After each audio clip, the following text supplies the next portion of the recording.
Shalom. Shalom. Terpujilah nama Tuhan Allah kita di dalam nama Tuhan Yesus Kristus. Sidang jemaat yang dikasihi Tuhan, semuanya merasa bahagia di sore hari ini, merasa diberkati oleh Tuhan. Puji nama Tuhan. Kita merasakan kasih Tuhan begitu melimpah dalam kehidupan kita. Mari bersama-sama untuk hidup kita bawa datang kepada Tuhan di dalam ibadah doa di sore hari ini. Mari kita persiapkan hati kita, persiapkan hidup kita untuk kita datang kepada Tuhan. Mari semua saya ajak untuk berdoa, kita datang kepada Tuhan. Bapa, kami bersyukur oleh karena kasih kemurahan-Mu, oleh karena kasih-Mu Tuhan, pada sore hari ini Kau berikan kami kesempatan, kami datang kepadamu di dalam ibadah sore hari ini. Tuhan, biar kehidupan kami yang pada sore hari ini, dalam keadaan apapun Tuhan, Engkau sendiri yang memberikan kekuatan, Engkau sendiri yang memberikan penghiburan, Engkau sendiri yang memberikan sukacita dalam hidup kami. Semua pada sore hari ini Tuhan, kehidupan kami bawa kepadamu Tuhan, dalam setiap doa-doa kami. Engkau urapi setiap pelayan-Mu, Engkau urapi hamba-Mu kami semua Tuhan yang terlibat dalam ibadah sore hari ini. Juga sidang jemaat-Mu Tuhan, dimanapun mereka berada, Engkau juga memberkati dan mengurapi mereka semua Tuhan. Terima kasih Bapa, kami mulai ibadah sore hari ini hanya di dalam satu nama yang penuh kuasa, di dalam nama Tuhan Yesus Kristus. Haleluya, haleluya. Amin. Mari bersama kita persembahkan hidup kita kepada Tuhan. Manis kau dengar Tuhan. Mari sidang jemaat, kita membawa hidup kita untuk bisa mempermuliakan Dia. Ya Tuhanku, aku hendak bernyanyi bagimu Tuhan. Ya Tuhanku, aku hendak bernyanyi bagimu selama ku hidup. Ya Allahku, aku hendak bermazmur bagimu selagi ku ada. Ya Tuhanku, aku hendak bernyanyi bagimu. Ya Tuhanku, aku hendak bernyanyi bagimu selama ku hidup. Ya Allahku, aku hendak bermazmur bagimu selagi ku ada.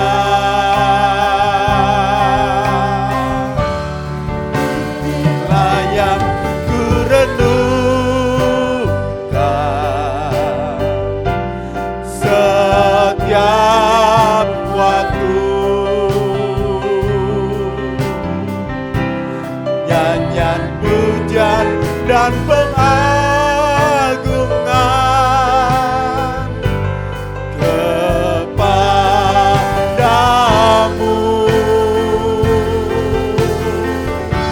Biarlah manis kau dengar Tuhan, manis kau dengar Tuhan, dan hatiku bersuka karenamu. Ya Tuhanku, aku hendak bernyanyi bagimu. Haleluya. Bernyanyi bagimu selama ku hidup.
Tuhan. Engkau yang layak kami tinggikan dan kami muliakan. Engkau Allah yang layak kami sembah. Terima kasih Tuhan. Terima kasih. Biar kuasa-Mu Tuhan, hadirat-Mu Tuhan datang hadir di tengah-tengah kami, menjamah setiap apa yang menjadi seruakan kami Tuhan, dan menjamah setiap pribadi kami Tuhan. Terima kasih Bapa, terima kasih di dalam nama Tuhan Yesus Kristus. Haleluya, amin. Mari Bapak Ibu sekalian yang dikasihi Tuhan, kita muliakan Dia oleh karena pertolongan Dia dalam hidup kita, oleh karena kuasa Roh Kudus yang sudah menyanggupkan, memampukan setiap hidup kita. Kita akan pujikan Roh-Mu yang hidup, yang memenuhiku. Mengalirlah di dalam. Mari kita muliakan Dia, kita agungkan Dia. Ya Roh Kudus.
Menyertaiku, yang menyertaiku.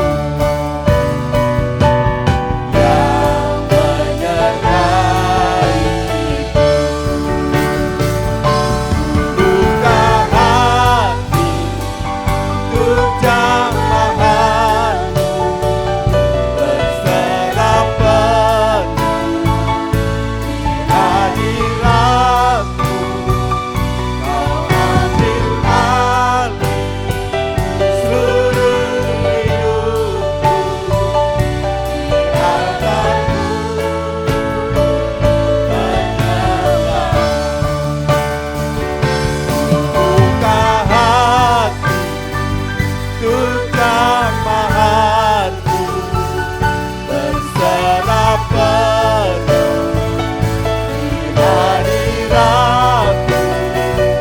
Kau ambil alih seluruh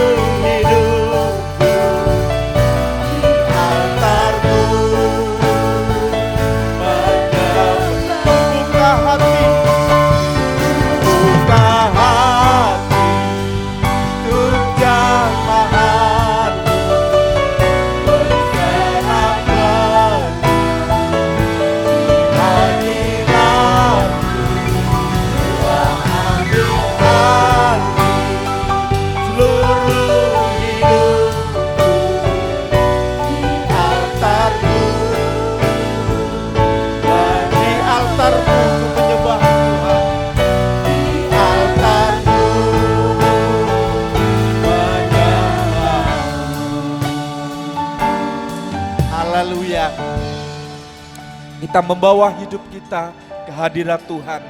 Sebentar kita juga akan persiapkan hati kita untuk kita dengar firman Tuhan. Bapa Surgawi, ajarku mengenal kasih-Mu.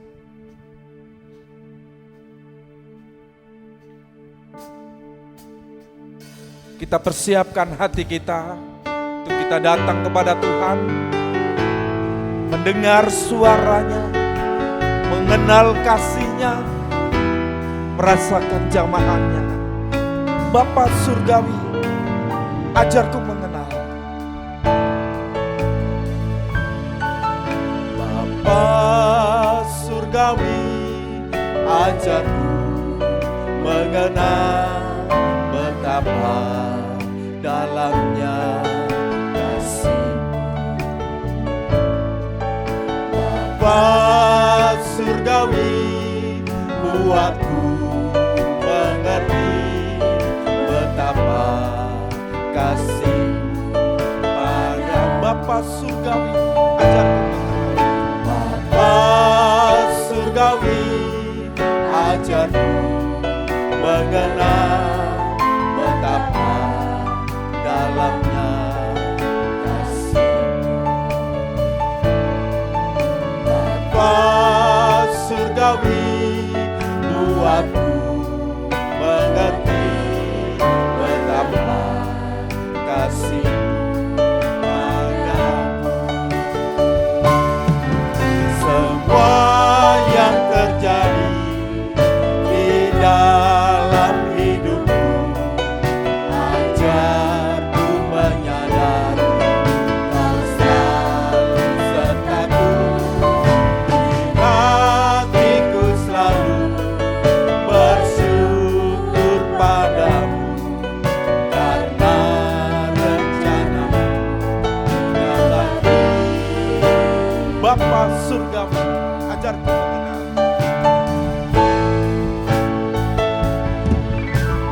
Bapa surgawi, ajarku mengenal betapa dalamnya kasih. Bapa surgawi, buatku mengerti betapa kasih-Mu padaku. Semua yang terjadi di dalam hidupku, ajarku menyadari Kau selalu sertaku. Di hatiku selalu bersyukur padamu, karena rencanamu indah bagiku. Semua yang terjadi di dalam hidupku, ajarku menyadari Kau selalu sertaku. Di hatiku selalu bersyukur padamu, karena rencanamu indah bagiku. Semua yang terjadi di dalam Saya undang sidang jemaat kita bangkit berdiri bersama-sama. Haleluya. Ya. Kau selalu sertaku. Hatiku selalu bersyukur padamu, karena rencanamu indah bagiku. Haleluya Yesus. Haleluya Yesus. Itulah kerinduan kami di hari-hari ini Tuhan, untuk kami boleh lebih mengenal akan Engkau Tuhan, akan pribadi-Mu lewat firman pengajaran yang benar Tuhan. Oh terima kasih, sehingga kami boleh merasakan kasih-Mu yang begitu dalam bagi kehidupan kami ini Tuhan. Terima kasih Bapa di dalam surga, apapun yang terjadi di dalam kehidupan kami ini Tuhan, Engkau selalu mengajarkan, Engkau menjanjikan untuk kami boleh menyadari keberadaan kami boleh semakin dekat kepada Engkau Tuhan. Untuk itu kami bersyukur kepadamu hari-hari ini Tuhan. Kami masih diberi kesempatan untuk dapat mengenal Engkau lewat kuasa firman pengajaran-Mu. Untuk itu urapi kami Tuhan, urapi hamba-Mu, urapi sidang-Mu dimanapun mereka berada Tuhan. Kau tolong supaya mereka juga mampu untuk mengenal Engkau lebih dalam. Terima kasih Bapa, terima kasih. Kami akan siap untuk mendengarkan firman. Biar puji-pujian yang sudah dipersembahkan semua itu boleh berkenan dan menyenangkan Engkau Tuhan. Terima kasih Bapa, terima kasih kuasa apapun tidak akan lagi mampu untuk mengganggu di dalam pemberitaan firman-Mu. Kalaupun masih ada, kami usirkan di dalam nama Tuhan Yesus Kristus. Kuasa darah Yesus menguasai setiap kami. Terima kasih Tuhan, terima kasih. Kami sekarang siap membuka hati untuk firman dalam nama Tuhan Yesus Kristus. Haleluya. Amin. Silakan duduk kembali sidang jemaat yang dikasihi Tuhan. Ya, saya ucapkan selamat sore menjelang malam. Salam sejahtera di dalam kasih-Nya Tuhan kita Yesus Kristus. Ya, di mana Tuhan kembali memberikan kesempatan kepada kita pada sore malam hari ini, sehingga kita akan bisa mengerti, mengenal pribadi ya lewat firman Tuhan lebih dalam lagi. Mari saya akan tetap ya untuk kembali mempelajari dari Injil Matius 26 ayat 47 sampai 56. Itu perikopnya tentang Yesus ditangkap, ya. Yesus ditangkap atau penangkapan Yesus itu, ya. Dan kita sudah tahu penangkapan ini terjadi di Getsemani setelah Yesus bergumul, berdoa, mengalami banyak penderitaan di saat di Getsemani, sehingga saat itu kemudian segera ya ada penangkapan. Mari saudara yang dikasihi Tuhan, saya akan mengajak kembali untuk membaca di dalam Injil Matius 26 ayat 47 sampai 50 supaya ini menjadikan dasar daripada pemberitaan firman Tuhan malam hari ini juga.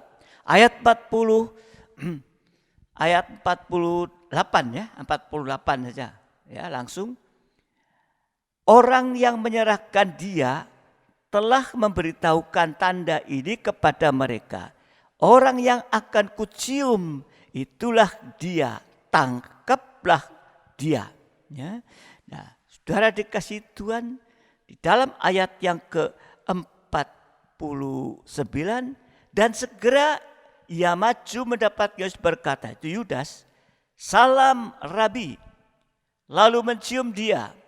Tetapi Yesus berkata kepada, hai teman, untuk itukah engkau datang?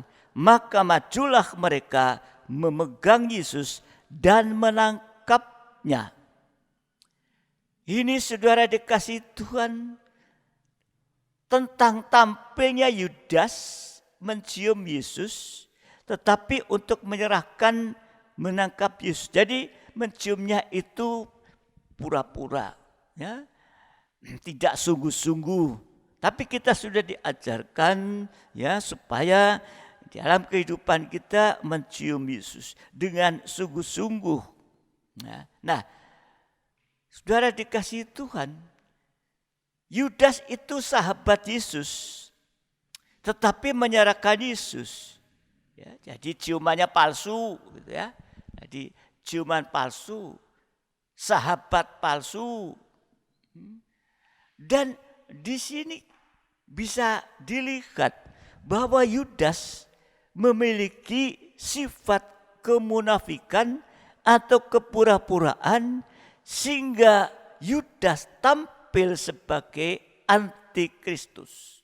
Ini sudah kita pelajari pada kesempatan yang lalu, ya, PA dan selanjutnya ini. Ya. Nah, saudara yang dikasihi Tuhan, Kalau kita melihat di dalam Injil Lukas pasal 12, ya, di situ ada 5 sifat tabiat daging yang harus dirobek.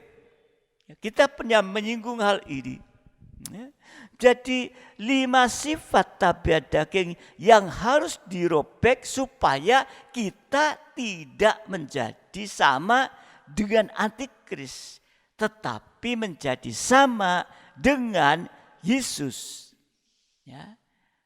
Jadi kalau kita lihat di dalam Injil Lukas pasal 12 itu kita akan melihat ada 5 tabiat daging yang harus dirobek.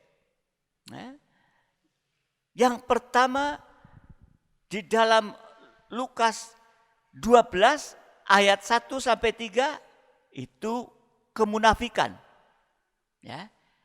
Yang kedua, Lukas 12 ayat 4 sampai 12 itu bicara tentang ketakutan. Ya. Dan yang ketiga, Lukas 12 13 sampai 21 itu bicara tentang ketamakan atau keserakahan. Ya. Dan Lukas 12 ayat 22 sampai 34 itu bicara tentang kekhawatiran. Dan yang kelima, Lukas 12 35 sampai 48 itu kelengahan atau kelalaian.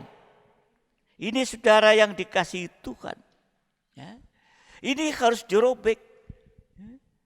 Kalau di dalam PA kemarin, ya, Yohanes Pembaptis mengalami penyucian terhadap kesombongannya. Ya. Ada 5 kehendak dari kesombongan Lucifer. Ya, di dalam Yesaya 14 ayat 12-14 yang kita sudah pelajari waktu PA kemarin. Di sana Lucifer ya mengatakan aku hendak. Itu kehendak daging. Aku hendak. Ini puncaknya kesombongan dari Lucifer. Ya. Ada 5 kali Lucifer mengatakan aku hendak sampai 5 kali. Artinya ya, aku hendak yang merupakan kesombongan dari Lucifer itu sama dengan menentang 5 luka Yesus di kayu salib. Ya. Jadi kalau Lucifer aku hendak sampai pada puncak kesombongannya mau menyamai Tuhan. Tetapi justru 5 luka Yesus di kayu salib itu puncaknya kerendahan hati Yesus. Dia merendahkan sampai paling bawah. Sehingga dia rela untuk mati di atas kayu salib ini. Ya, ini saudara dikasihi Tuhan. Jadi untuk itu mari di saat-saat ini ya, ada 5 sifat tabiat daging yang harus dirobek. Supaya kita tidak sama dengan antikris tetapi menjadi sama dengan Yesus. Ya, perebukan daging sampai tidak bersuara. Ya. Nah, saudara yang dikasihi Tuhan, kita akan lihat di dalam Lukas ya, 12 ayat 1 sampai 3. Ya, ini yang pertama, ya, bicara tentang kemunafikan. Lukas 12 1 sampai 3. Sementara itu beribu-ribu orang banyak telah berkerumun, bayangkan beribu-ribu orang, sehingga mereka berdesak-desakan. Lalu Yesus mulai mengajar. Pertama-tama kepada murid-muridnya katanya, waspadalah terhadap ragi, yaitu kemunafikan orang Farisi.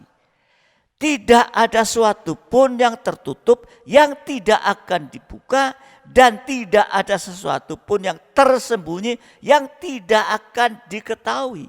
Karena itu apa yang kamu katakan dalam gelap akan kedengaran dalam terang, dan apa yang kamu bisikan ke telinga dalam kamar akan diberitakan dari atas rumah.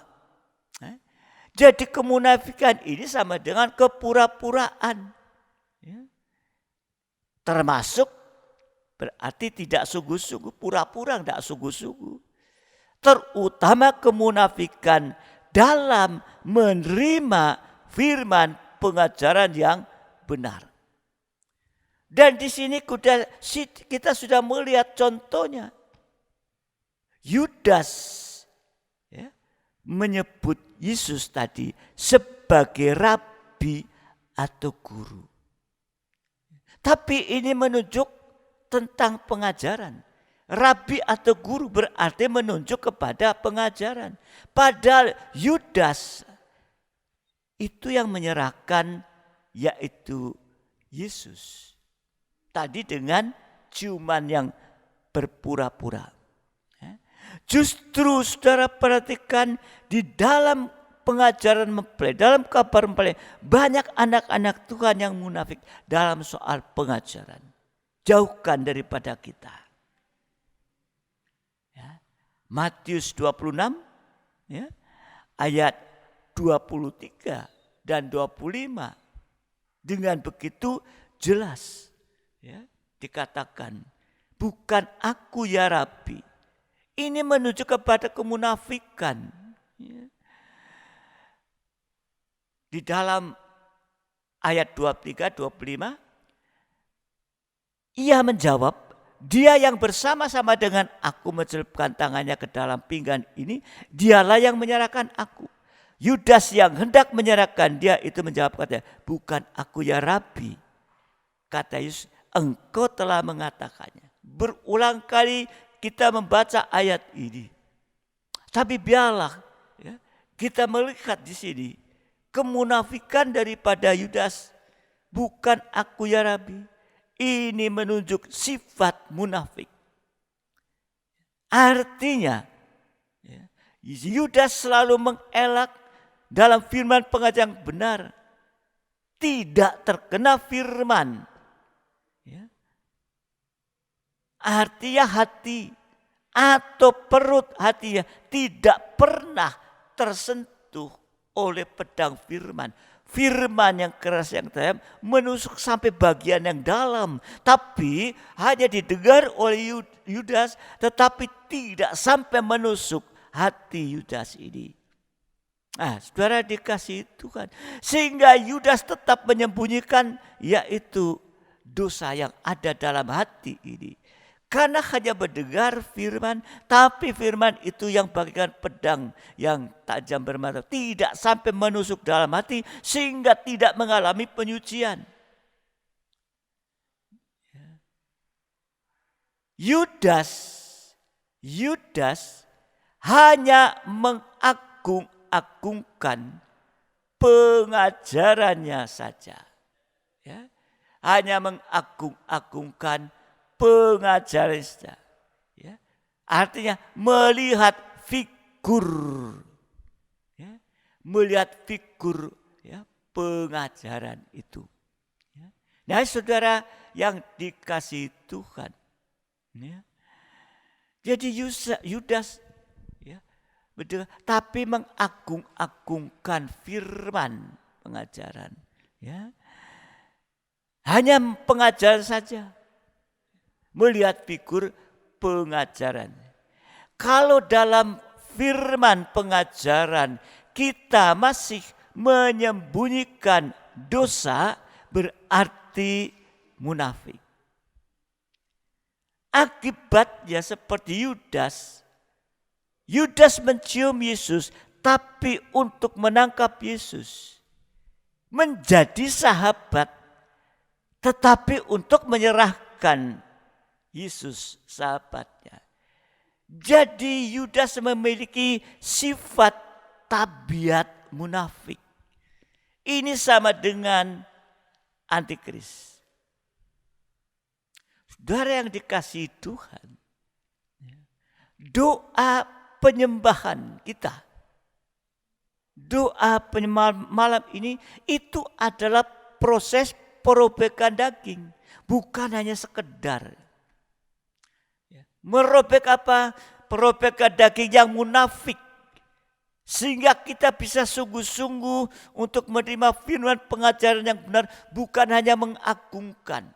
Seringkali banyak kehidupan, wah luar biasa pembukaan firman, tapi tidak mau untuk disucikan, menerima penyucian ini. Ya, praktek tidak munafik berarti sungguh-sungguh. Ya. Artinya berpegang teguh pada firman pengajaran benar. Itu tidak munafik. Dan taat dengar-dengar sehingga kita akan mengalami penyucian terus menerus dari dosa-dosa yang tersembunyi di dalam perut hati sampai kita menjadi sempurna seperti Yesus. Ya. Ini kemunafikan. Kemudian kita akan lihat ya yang keempat lebih dahulu ya ayat 22 sampai 34 hal kekhawatiran ya Lukas 12 22 sampai 34 hal kekhawatiran. Ya. Dalam ayat 22 Yesus berkata kepada murid-muridnya, karena itu aku berkata kepadamu, janganlah khawatir akan hidupmu, akan apa yang hendak kamu makan, dan janganlah khawatir pula akan tubuhmu, akan apa yang hendak kamu pakai. Ayat yang ke loncat 29 langsung ya. Jadi janganlah kamu mempersoalkan apa yang akan kamu makan atau apa yang akan kamu minum, dan janganlah cemas hatimu. Ayat 30, semua itu dicari bangsa-bangsa di dunia yang tidak mengenal Allah. Akan tetapi Bapamu tahu bahwa kamu memang memerlukan semuanya itu. Tetapi carilah kerajaannya, maka semuanya itu akan ditambahkan juga kepadamu. Janganlah takut, hai kamu kawanan kecil, karena Bapamu telah berkenan memberikan kamu kerajaan. Di sini kita melihat kekhawatiran ini ada dua macam tadi. Yang pertama kekhawatiran tentang kehidupan sehari-hari masa sekarang ini. Dan yang kedua kekhawatiran tentang masa depan. Tentang pekerjaan, tentang studi, bahkan tentang jodoh dan lain sebagainya. Jadi kalau disimpulkan kekhawatiran tentang perkara-perkara di bumi atau di dunia ini. Ya.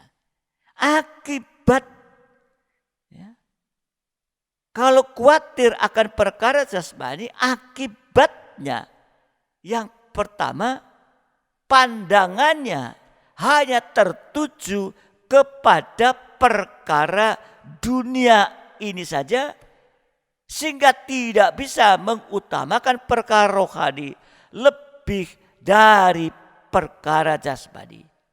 Sering mengorbankan perkara rohani untuk mendapatkan perkara yang jasmani. Ya. Ini ya, akibat khawatir akan perkara yang jasmani. Tentang makan, minum, pakaian, tubuh dan lain sebagainya. Ini akibatnya pertama. Sehingga pandangannya hanya tertuju kepada perkara dunia ini atau jasmani. Enggak bisa mengutamakan khawatir. Ya, contohnya dalam perjanjian lama. Ya, Esau menukarkan hak kesulungan demi sepiring kacang merah. Ya. Hak kesulungan berani ditukar sepiring kacang merah. Ya, sekali makan mungkin dalam 5 menit sudah habis. Ini contohnya. Ya. Yang kedua dalam perjanjian baru tadi, Yudas.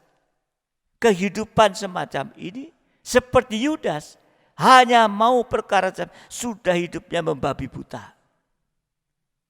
Sehingga tidak bisa hidup di dalam kebenaran. Ya. Ini saudara yang dikasihi Tuhan. Ya.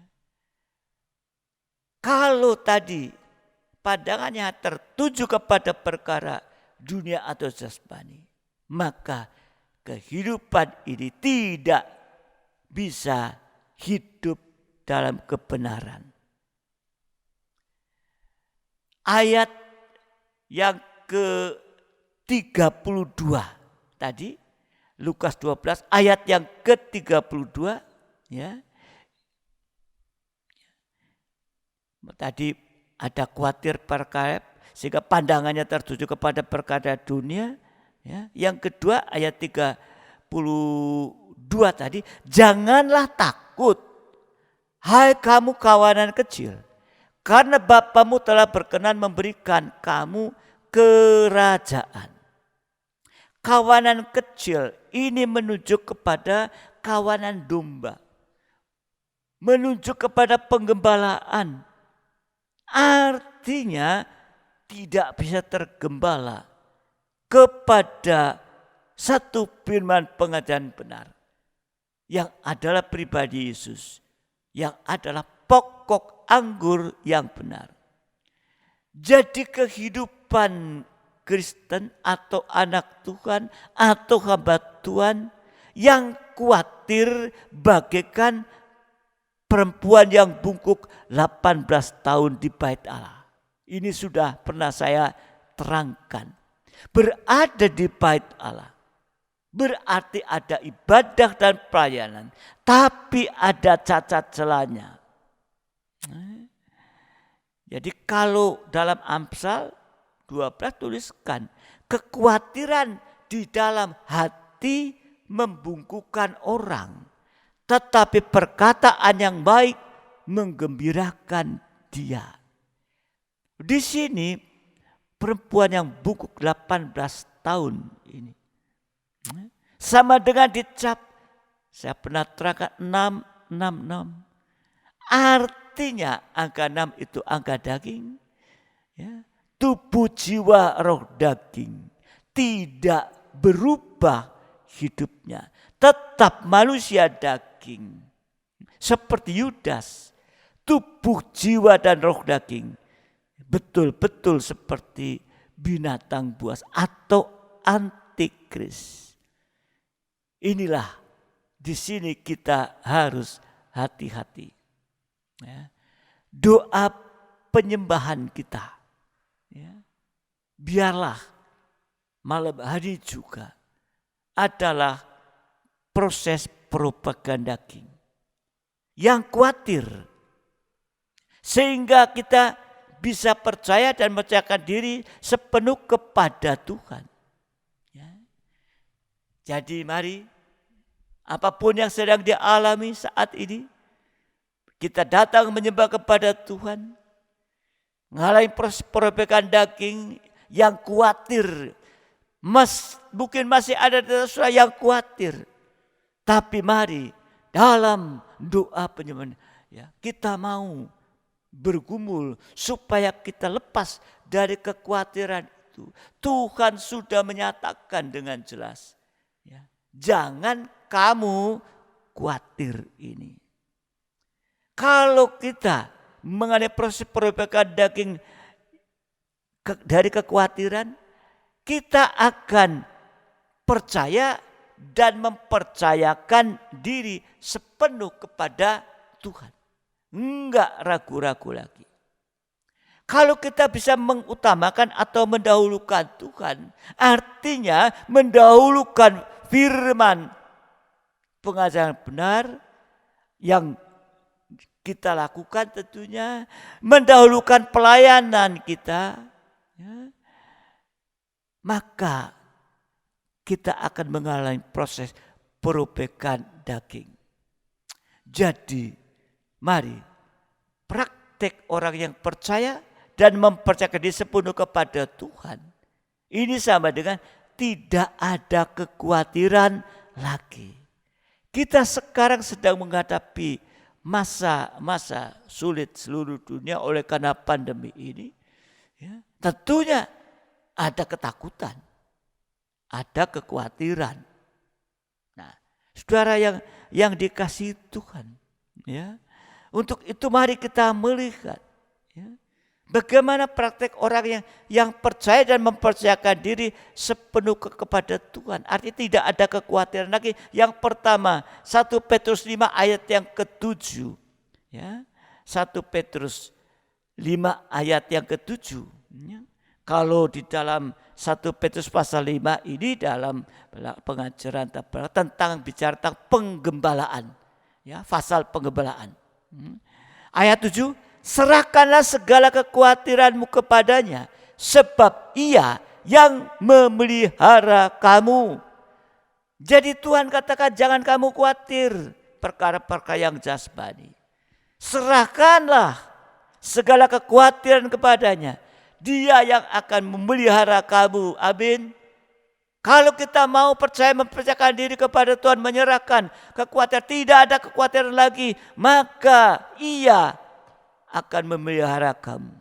Jadi praktik orang yang percaya mempercayakan diri kepada Tuhan adalah kita menjadi kehidupan yang mau tergembala pada firman pengajaran yang benar, seperti carang melekat pada pokok anggur yang benar. Ya, sehingga kita atau praktiknya ya, tekun dalam 3 macam ibadah pokok, taat dengar-dengar kepada firman pengajaran benar, kepada suara gembala agung. Firman yang ada dalam pengembalaan. Ya, ini saudara yang dikasihi Tuhan. Seringkali kita harus hati-hati. Ya, jangan sampai kita terpengaruh dengan ajaran-ajaran yang lain yang tidak senada dengan firman yang ada dalam penggembalaan. Nanti akan terpengaruh. Ya, ini prakteknya sudah banyak. Mendengarkan firman dalam penggembalaan, tetapi mendengarkan suara yang tidak senada dengan firman penggembalaan, sehingga akhirnya akan mengecilkan, bahkan meremehkan firman pengajaran benar yang sedang berjalan, sedang bergerak, memimpin kita. Lebih cenderung untuk mendengarkan yang lain, dan bahkan meninggalkan ketekunan di dalam ibadah-ibadah yang ada, dalam pelayanan-pelayanan yang ada. Sehingga tidak bisa mengutamakan. Padahal Tuhan mengajarkan ya, nempel. Bukan mereka mengikuti yang lain salah, tidak. Tapi yang tidak senada. Ini akan membuat sehingga firman yang sedang bergerak dalam penggembalaan itu nanti akan dianggap kecil, sepele, dan ditinggalkan ini. Hasil tadi kalau percaya mempercayakan diri sepenuh kepada Tuhan, ya, tidak ada khawatir lagi, ya, menjadi hidup tergembala, maka hasilnya tadi ada tangan gembala agung yang memelihara kehidupan kita. Amin. Secara jasmani kita dipelihara. Pokoknya saja yang berusaha mencari air. Carangnya hanya nempel, hanya menerima dari pokoknya. Pokok anggur, dia menyerap makanan, air. Carang yang nempel hanya menerima. Demikian juga kehidupan kita. Dan secara rohani, nanti ada ketenangan, ada kedamaian. Kalau ada ketenangan, kedamaian dalam kehidupan rohani kita, itu satu bukti bahwa carang melekat kepada pokok anggur hidup dalam tangan gembala agung. Amin. Ya. Jadi kalau belum tenang, belum damai, berarti belum tergembala. Ya. Jadi kalau tergembala seperti domba ada gembala, tenang. Ada serigala yang maju, gembala. Ya. Ada musuh yang maju, gembala. Domba itu tenang. Ini kalau tenang mengandung yaitu ya, berarti sudah tergembala. Ya. Kalau belum tenang, belum damai, berarti belum tergembala. Ya. Yang kedua, orang yang percaya mempercayakan diri sepenuh kepada Allah, tidak khawatir, ya, sehingga hidupnya ya, berada dalam gembala agung, baik secara jasmani rohani, tenang. Dan yang kedua, kita bisa menyerahkan diri kepada Tuhan sehingga kita dipakai sebagai senjata kebenaran. Roma 6 ayat 13-14. Roma 6, 13-14. Dan janganlah kamu menyerahkan anggota-anggota tubuhmu kepada dosa untuk dipakai sebagai senjata kelaliman, tetapi serahkanlah dirimu kepada Allah sebagai orang-orang yang dahulu mati terhadap dosa, tapi yang sekarang hidup. Dan serahkanlah anggota-anggota tubuhmu kepada Allah untuk menjadi senjata kebenaran. Sebab kamu tidak akan dikuasai lagi oleh dosa, karena kamu tidak berada di bawah hukum Taurat, tapi di bawah kasih karunia. Kita sekarang hidup bukan di bawah hukum Taurat, tetapi hidup dalam kasih karunia, kasih kemurahan Tuhan. Jadi, ya, yang kedua kita bisa menyerahkan diri kepada Tuhan sehingga kita dipakai menjadi senjata kebenaran. Artinya, kehidupan dipakai menjadi senjata kebenaran, kita pasti hidup dalam kebenaran. Ya. Melayani Tuhan dalam tabisan yang benar. Ya, ini. Ya. Jadi saudara dikasih Tuhan. Ya, dipakai senjata kebenaran. Ya, hidup. Bagaimana kita bisa menyampaikan, menyaksikan tentang kebenaran? Kita harus hidup dalam kebenaran. Dan jadi senjata kebenaran artinya melayani Tuhan dalam tahbisan pelayanan yang benar. Kalau kemarin ada 2 perempuan, salah satunya Isabel, ya, itu menuju kepada perempuan yang tahbisannya tidak benar. Apa? Saudara masih ingat? Ya, yang tahbisannya tidak benar, ya, nanti yaitu oleh karena Isabel ya itu mengizinkan apa? Perempuan untuk mengajar dan memerintah laki-laki. Itu tahbisannya enggak benar. Tapi kalau dipakai senjata kebenaran, hidup dalam kebenaran, melayani Tuhan dalam tahbisan yang benar. Jadi senjata kebenaran itu terdiri namanya senjata. Senjata itu kalau ya apa pistol ke atau apa bahasa saya bedil, tahu bedil? Ya AKK atau apa itu. Kalau nggak ada pelurunya ngapain? Senjata itu nggak berguna. Dikokang, ceplet nggak keluar pelurunya.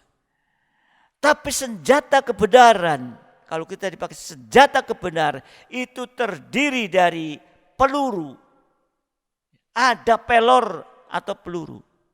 Jadi senjatanya adalah kebenaran dan pelornya juga harus benar. Nggak bisa pistol itu ya. Pelurunya untuk pistol kaliber berapa sih? 36 38. Diisi dengan pelurunya senjata laras panjang AK gitu. Ya nggak bisa, nggak masuk. Jadi senjata kebenaran itu terdiri dari pelurunya dan senjata adalah kebenaran. Pelornya juga harus benar. Ya. Contoh soal saat kita bersekutu, berfellowship, harus dilihat pelornya benar atau tidak. Harus tahu bagaimana orang yang menyampaikan itu menyampaikan firman, benar atau tidak. Ya. Saat paduan suara menyampaikan itu berita firman juga. Pelornya juga harus benar. Sehingga dari pujian yang dipanjatkan itu bisa membuat orang terjamah, tersentuh dan bisa bertobat. Jadi paduan suara itu bukan hanya sekedar, tapi harus hidup dalam benar, menjadi senjata kebenaran. Pelornya juga harus benar. Apa yang dipujikan itu, yang disampaikan benar ini. Nanti ada hasilnya. Hasilnya tadi tidak dikuasai oleh dosa. Tidak dikuasai oleh maut. Dan hasil yang lain jelas terlepas dari kutukan dosa. Terlepas dari hukuman dosa. Yaitu terlepas dari letih lesu, beban berat, susah payah. Sehingga kita bersuasana tadi bukan suasana Taurat, tapi suasana kasih karunia. Sehingga semua menjadi enak dan ringan di dalam tangan Gembala Agung. Dia, Gembala Agung, mengatakan, datanglah kepadaku. Diundang. Siapa? Yang berletih lesu dan berbeban berat, diundang. Kalau saudara dikasih Tuhan, Gembala Agung itu ya, akan mengundang kita. Dan kita mau terima undangan itu.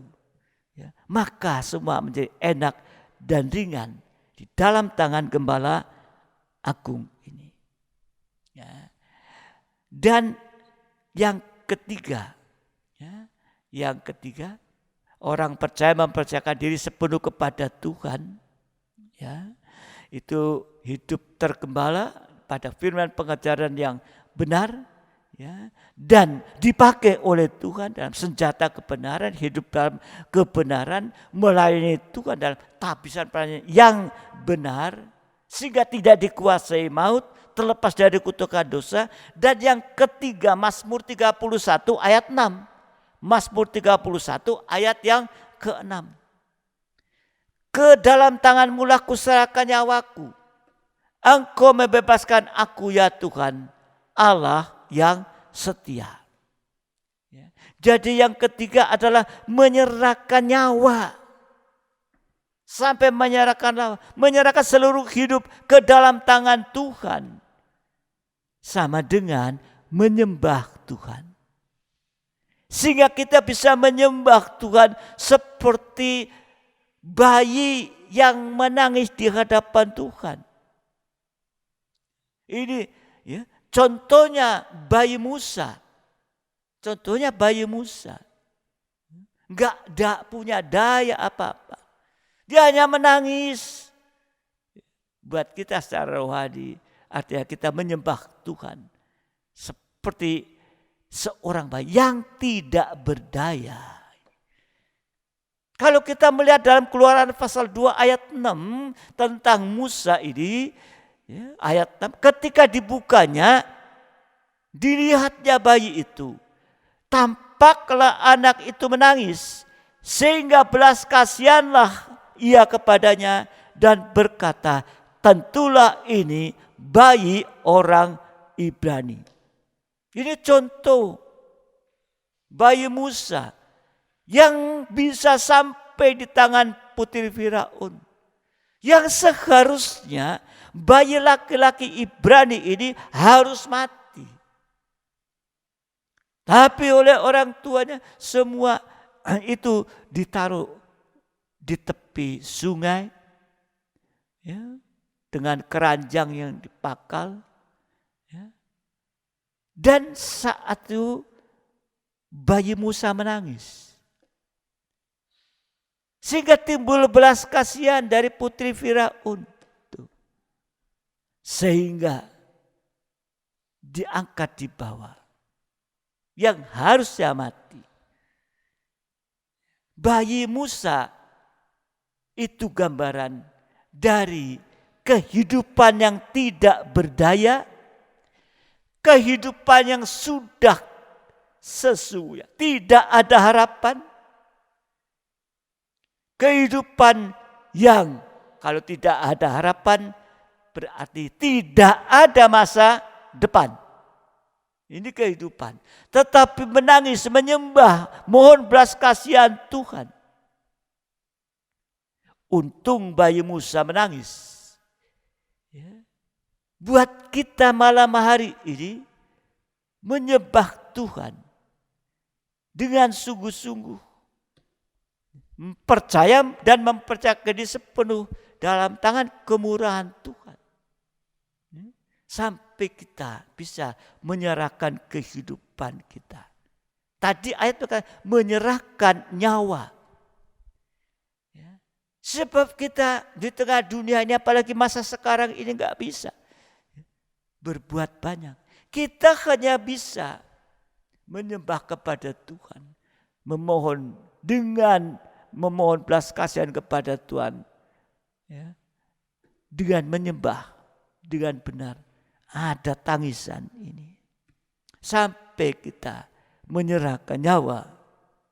Mempercayakan diri sepenuh dalam tangan kemurahan anugerah Tuhan. Lalu apa yang akan dihasilkan? Kalau kita menyerahkan semua ke dalam tangan. Saya menyerahkan nyawa. Bagaikan kita mengangkat tangan, menyerahkan semua ke dalam tangan Tuhan. Maka tangan anugerah, kemurahan Tuhan juga akan diulurkan untuk kita. Amin. Untuk apa tangan anugerah Tuhan diulurkan? Yang pertama untuk menolong kita tepat pada waktunya. Atau sama dengan menyelesaikan masalah kita tepat pada waktunya. Seperti bayi Musa ditolong Tuhan tepat pada waktunya. Padahal di sungai Nil itu kan ada buaya dan segala macam itu. Tapi Tuhan tolong dia lewat putri Firaun. Dan saat itu Musa tidak berdaya sedang menangis. Timbul belas kasihan dari putri Firaun itu. Ya, ini tangan anugerah kemurahan Tuhan diulurkan yang pertama untuk menolong kita tepat pada waktunya. Apa yang sedang kita hadapi sekarang masalah-masalah, masalah pandemi apa? Semuanya Tuhan akan tolong tepat pada waktunya. Waktunya Tuhan. Kita tidak tahu. Semua kita di tengah-tengah dunia tidak, masih belum bisa penangkal daripada COVID-19 ini. Dibilang di sana, diharapkan masih dites, tapi belum ada wujud yang nyata. Tapi kita hanya bisa mempercayakan kehidupan kita, percaya dan mempercayakan, bukan percaya toh, mempercayakan kehidupan ke dalam tangan Tuhan. Maka tangan anugerah kemurahan Tuhan diulurkan menolong kita tepat pada waktunya. Dan yang kedua memakai kita. Kalau sudah ditolong tepat pada waktunya, maka Tuhan akan memakai kita dalam kegerakan Roh Kudus hujan air, kegerakan pembangunan tubuh Kristus. Seperti Tuhan memakai Musa membawa Israel keluar dari tanah Mesir. Musa yang harusnya sudah di ujung tanduk, harusnya mati kan. Tapi pertolongan Tuhan tepat waktu. Timbul belas kasihan putri Firaun diangkat. Dan akhirnya Musa dipakai untuk membawa Israel keluar dari tanah Mesir. Kalau kita dipakai dalam kegerakan pembawaan tubuh Kristus untuk keluar dari dunia ini nanti, masuk dalam kesatuan tubuh Kristus, kita dipakai keluar dari dunia ini. Mesir itu gambaran padang gurun dunia ini. Nanti kita keluar. Dan yang ketiga, kalau tangan anugerah kebenaran Tuhan diulurkan, yang ketiga akan mengangkat, sama dengan memuliakan kita di dunia ini, diangkat dari keterpurukan, menjadi lebih berhasil, dari kegagalan berhasil dan lain sebagainya. Terus rohani meningkat, jasmani meningkat, sampai nanti kalau kita diangkat dari ketenggelaman dosa, diangkat sampai nanti kita diangkat sampai di awan-awan yang permai, kita disucikan, kita diubahkan menjadi sempurna sama seperti Yesus dan siap untuk menyambut kedatangan Dia sebagai Raja di atas segala raja, sebagai mempelai laki-laki surga. Seperti Musa diangkat dari air, diangkat jadi anak raja, dipermuliakannya dan diberikan masa depan yang indah. Ini saudara dikasihi Tuhan, mari kita percaya, mempercayakan diri sepenuh kepada Tuhan malam hari dibiar. Apa yang ada pada kita mau serahkan semua ke dalam tangan Tuhan. Saudara dikasihi Tuhan, kalau di dalam Ulangan pasal 34, Ulangan pasal yang ke-34 ayat 5 dan 6. Ulangan 34 ayat 5 dan 6.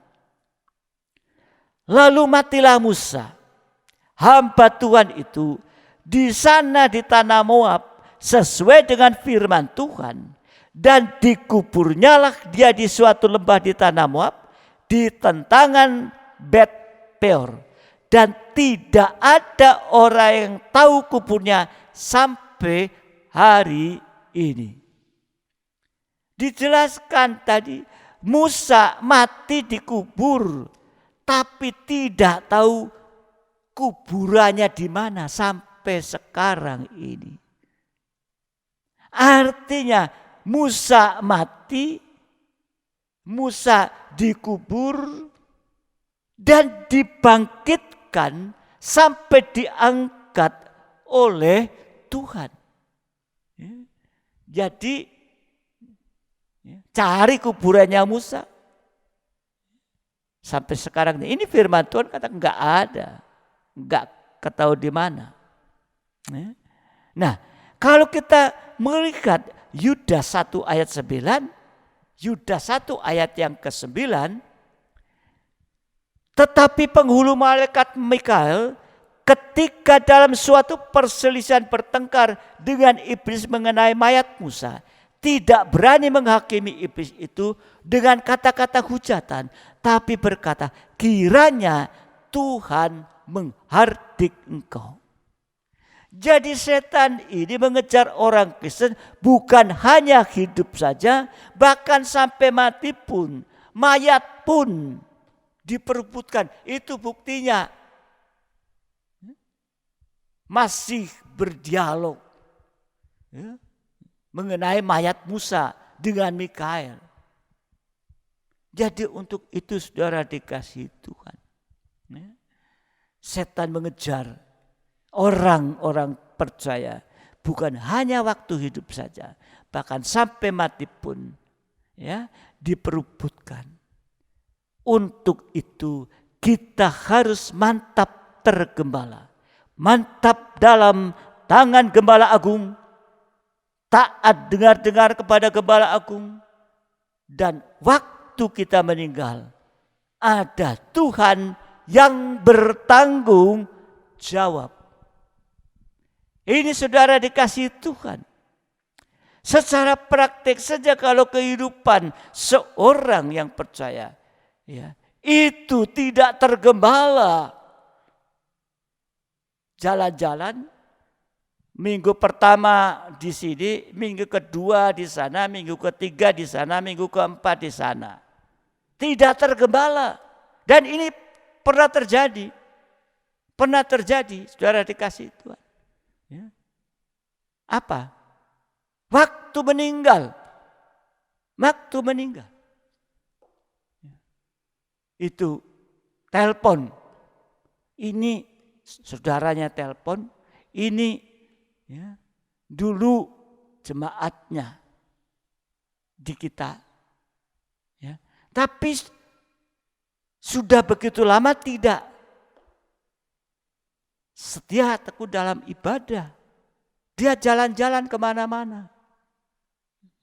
Loh, kan sudah lama enggak datang ibadah, mungkin sudah ada dalam penggembalaan yang lain. Pergi penggembalaan yang, loh itu kan dulu jemaatnya di Eben dan lain sebagainya. Siapa yang mau bertanggung jawab di saat itu? Ini terjadi. Ya, saudara dikasihi Tuhan. Tetapi kalau kehidupan yang tergembala secara jasmani, tekun dalam ibadah-ibadah pelayan, tergembala, enggak susah. Kalau dipanggil Tuhan, ya sudah tanggung jawabnya daripada di mana digembalakan itu. Ini saudara dikasihi Tuhan. Dan tadi setan sedang berdialog dengan Mikael mengenai siapa? Mengenai mayatnya Musa. Sampai sudah mati masih dikejar-kejar.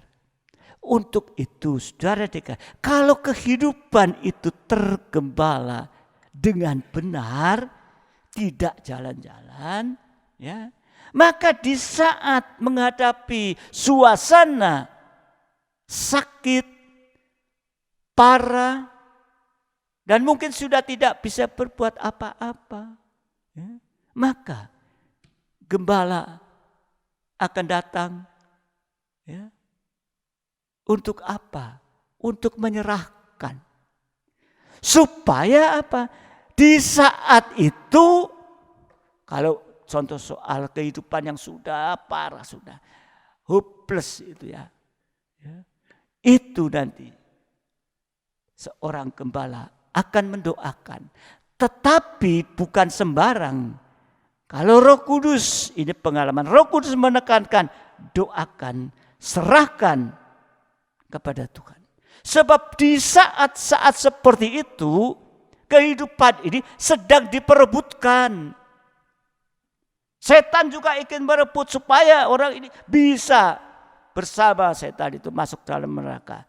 Untuk itulah guna kalau tergembala, seorang gembala ataupun wakil tua mendoakan, tapi Roh Kudus akan menggerakkan nanti, ya, doakan, serahkan. Ya diserahkan, tubuh jiwa roh diserahkan kepada Tuhan.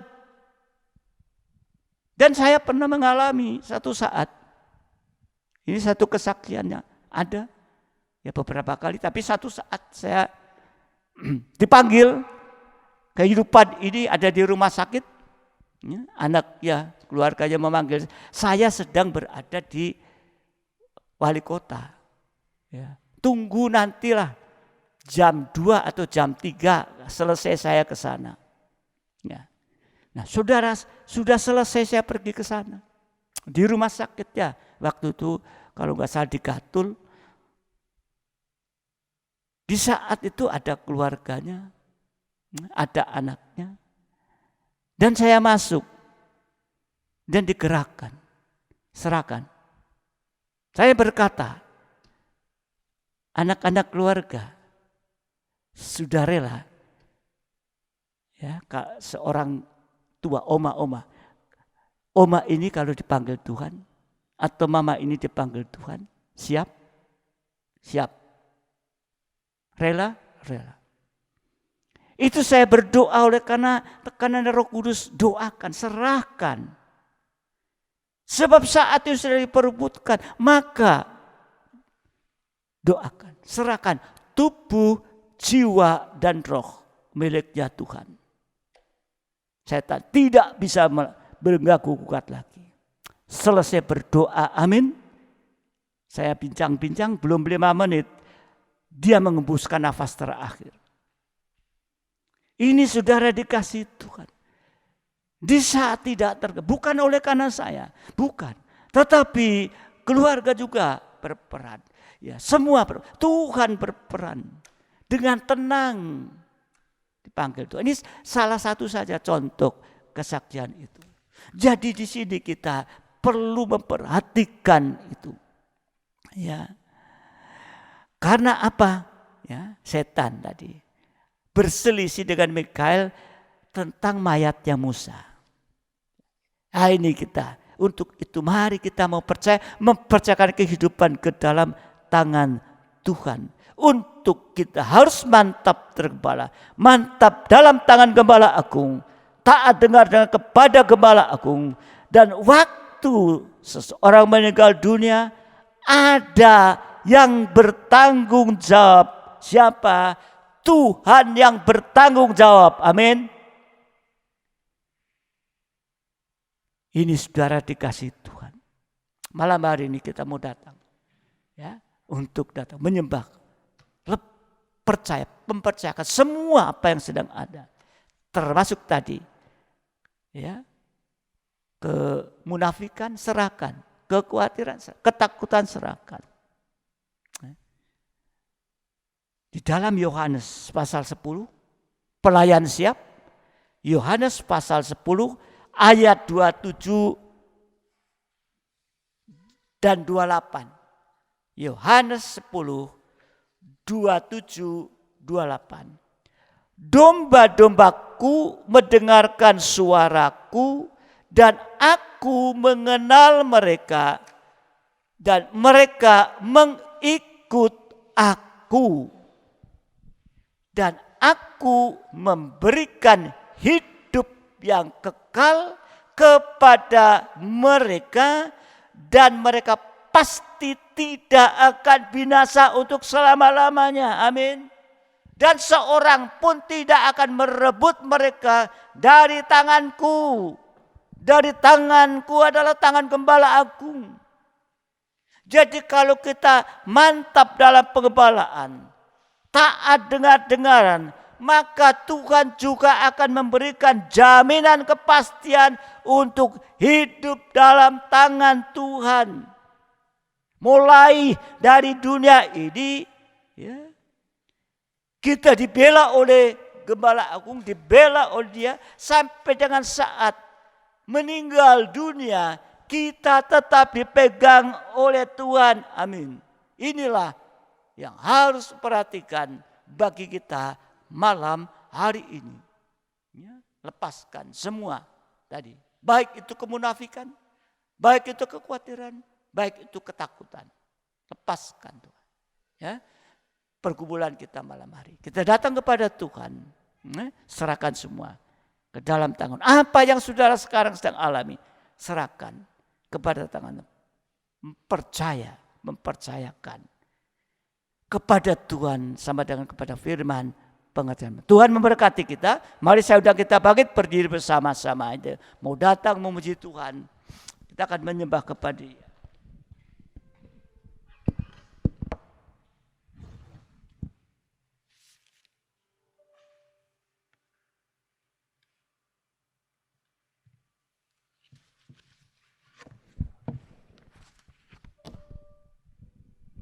Mari kita pujikan satu pujian. Engkau Tuhan yang setia.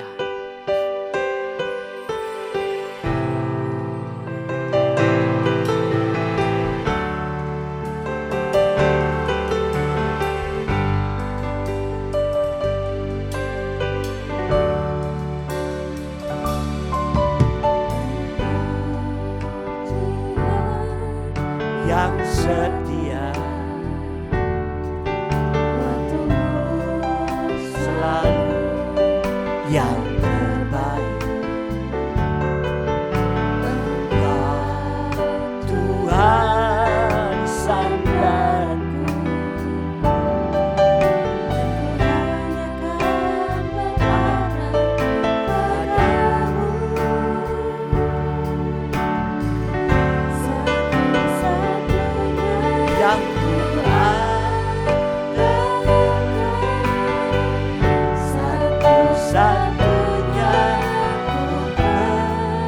percaya Engkau sumber kekuatan, sumber pengharapan, sumber kehidupan.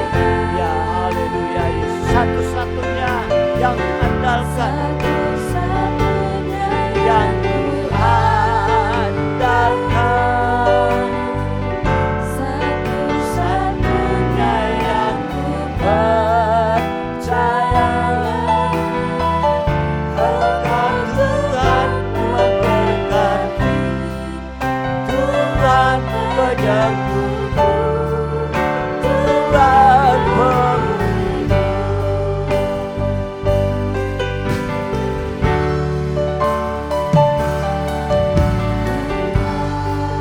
Tuhan yang setia, selalu yang terbaik. Tuhan sandarku,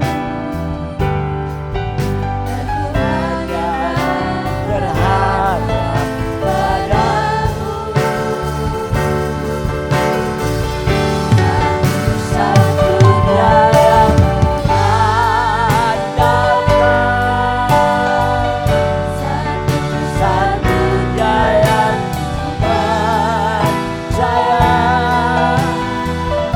Engkau sumber kekuatan, sumber pengharapan, sumber kedamaian. Satu-satunya yang andalkan, satu-satunya yang percaya. Engkau Tuhan memberkati, Tuhan penyembuhku, Tuhan pemulihku.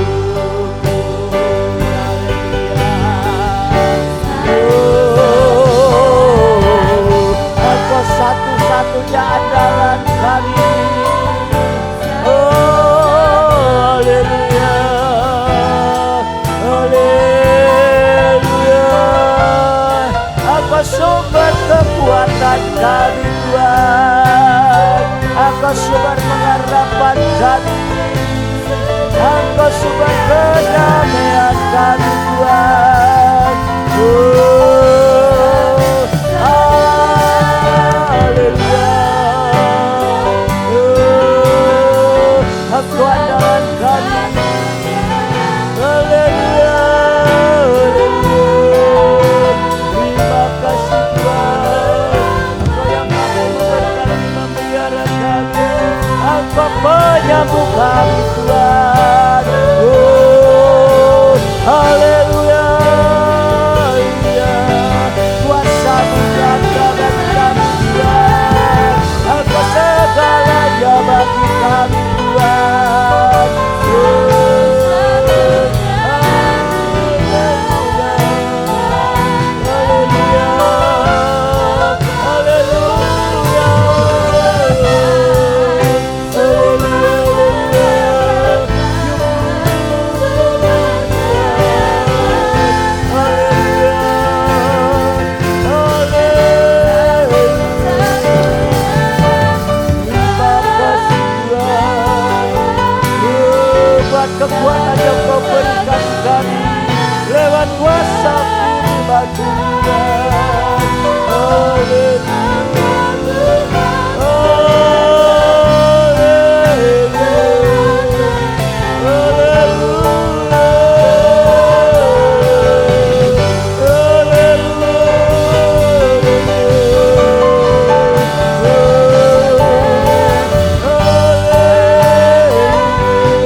malam hari ini Kau sudah mengajarkan kepada kami ini Tuhan. Ternyata masih banyak kekurangan, kelemahan yang masih ada pada kami.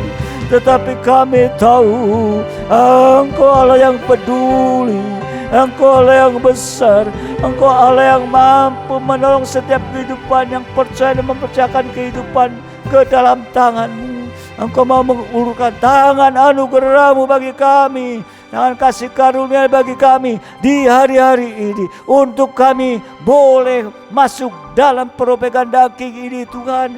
Kami bukan sekedar Bapa menyembah dengan mulut bibir kami saja, tetapi kami mengalami proses perobekan daging ini Tuhan, sehingga Bapa dalam surga, kuasa firman pengejar-Mu yang keras yang tajam bisa menusuk sampai dengan perut hati kami, menyucikan segala kotoran-kotoran masih ada kami, keinginan-keinginan daging yang tidak sesuai dengan kehendak-Mu untuk dicabut keluar Tuhan. Oh, biar kami boleh mengalami pemulihan dalam hidup kami Tuhan. Sakit rohani ini Engkau juga akan sembuhkan Tuhan. Untuk itu Bapa di dalam surga, tidak ada yang lain Tuhan yang mampu menolong seperti Engkau Tuhan. Biarlah kami serahkan seluruh kami ke dalam tangan-Mu, seluruh sidang jemaat-Mu yang juga mendengarkan ke dalam tangan-Mu, untuk kami boleh saat ini untuk bersungguh-sungguh Tuhan, untuk mengasihi Engkau Tuhan, tidak seperti Yudas Tuhan. Dan bahkan kami akan dipakai oleh Engkau Tuhan sebagai senjata kebenaran Tuhan, sampai kami boleh mendapat kemurahan seperti bayi Musa Tuhan. Sampai pun Musa dipakai oleh Engkau untuk membawa keluar Israel dari Mesir, demikian juga Engkau akan memakai setiap kehidupan yang tergebal, mempercayakan hidup ke dalam tangan-Mu. Engkau akan menolong kami Tuhan. Terima kasih. Damai sejahtera akan tetap ada, hidup dalam ketenangan dan damai sejahtera. Berkat-berkat itu terus akan dilimpahkan secara jasmani, terlebih secara rohani, lewat pembukaan firman-Mu Tuhan. Oh, terima kasih Tuhan. Juga kami boleh mengalami pemulihan demi pemulihan. Apapun yang gagal, Engkau akan membuat berhasil. Yang tidak berdaya seperti bayi Musa, Engkau akan tolong Tuhan. Terima kasih Tuhan. Bahkan yang sedang menghadapi sakit penyakit apapun, serahkan ke dalam. Engkau mampu untuk menolong, menyembuhkan Tuhan, karena sudah nyata bahwa kuasa darah-Mu mampu menyembuhkan sakit penyakit dalam bentuk apapun juga yang sedang dialami oleh sidang-Mu Tuhan.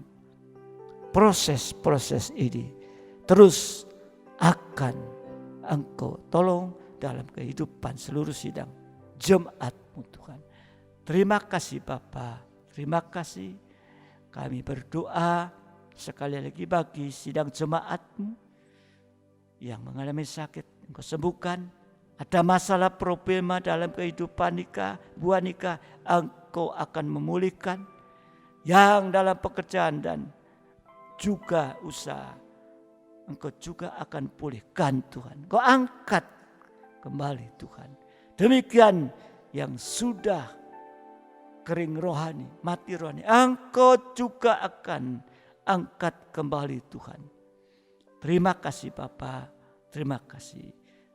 Berdoa bagi hamba-hambamu ya, di tempat-tempat yang lain yang sedang mengalami sakit penyakit oleh karena terimbas dengan COVID-19 ini.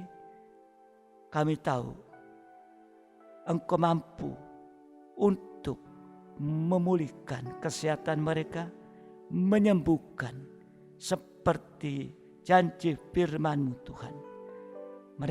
Mereka yang sudah dipakai oleh Engkau Tuhan, rencana-Mu Tuhan, kami tahu Engkau akan memberikan yang terbaik. Terima kasih Bapa, terima kasih. Kami juga berdoa untuk kota Kabupaten Mojokerto dan sekitarnya yang juga masih banyak, yaitu virus-virus yang terus dan masih dalam zona merah. Tapi kami tahu percaya Engkau akan segera bekerja untuk menurunkan semua itu jadi zona oranye dan hijau Tuhan. Hanya Engkau yang mampu Tuhan. Tidak ada yang lain dapat mampu Tuhan. Sampai sekarang di tengah-tengah suasana ini tidak ada yang mampu Tuhan untuk menolong, baik itu berusaha berupaya membuat vaksin dan lain sebagainya. Tapi kami percaya hanya Engkau yang mampu Tuhan. Terima kasih Bapa. Terima kasih Engkau memberkati dalam kehidupan pelayan-pelayan malam hari ini. Beri kekuatan, beri kesehatan juga kepada yang lain. Engkau beri kekuatan, juga beri kesehatan. Limpahkan berkat-berkat atas kehidupan kami ini. Terima kasih Bapa, terima kasih. Kami selesaikan ibadah ini dan biarlah damai sejahtera dan kasih karunia tinggal di dalam kehidupan kami masing-masing Tuhan. Limpahkan berkat atas kami. Terima kasih Tuhan. Terima kasih. Sekarang sidang jemaat yang dikasih Tuhan, terimalah berkat nikmat anugerah daripada Allah Bapa, cinta kasih dari Tuhan kita Yesus Kristus, serta persekutuan dalam Roh Kudus menyertai kita saat ini sampai selama-lamanya, dalam berkat nama Tuhan Yesus Kristus. Mempelai surga yang mengasihi, yang percaya bersama saya katakan amin. Selamat malam, Tuhan memberkati sampai ibadah yang akan datang. Haleluya.